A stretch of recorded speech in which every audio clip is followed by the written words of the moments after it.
Hello, and welcome to the latest video. Everyone's favorite question seems to be, so what do those long RV trips cost?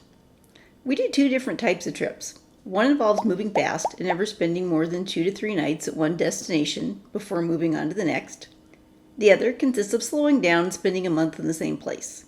I'm going to use the Tortoise and the Hare to represent the two travel types.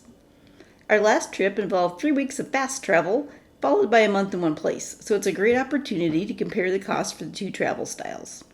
In order to compare apples to apples, I'm going to take the numbers from that trip and convert them into a daily average. Here's how the expenses break down for the two types of trips. I broke this down into 3 categories: campground fees, fuel, and other. I'm sure the next question you'll have is, what exactly is other? That's a pretty broad category. Here's the expanded version of the other category. The numbers you see are a daily average. Here's another part where your mileage may vary.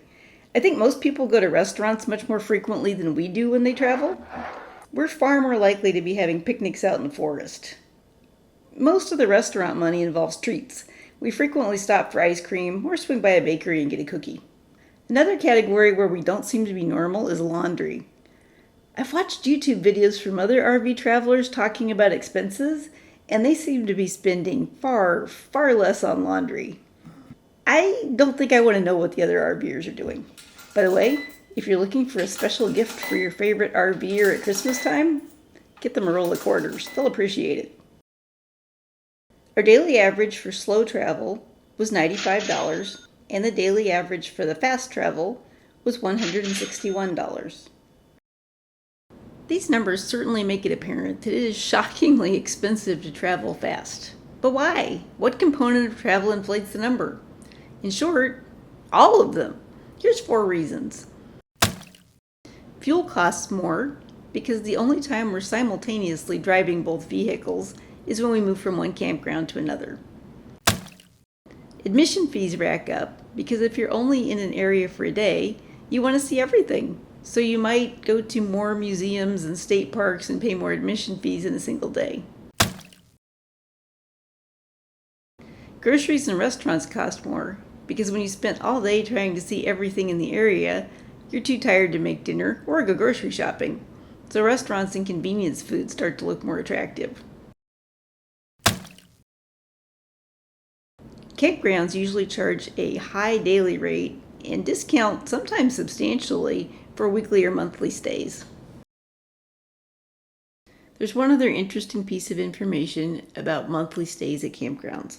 The rate doesn't necessarily correspond with the quality of the stay. For example, the monthly stay at this campground in Du Bois, Wyoming, worked out to about $38 a day. And it featured wide open spaces, spectacular views, and a lot of space between campsites.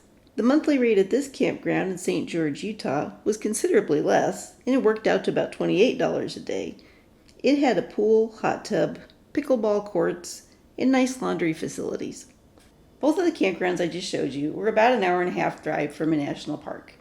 The rates skyrocket if you get closer to touristy things, and they nosedive if you move further away.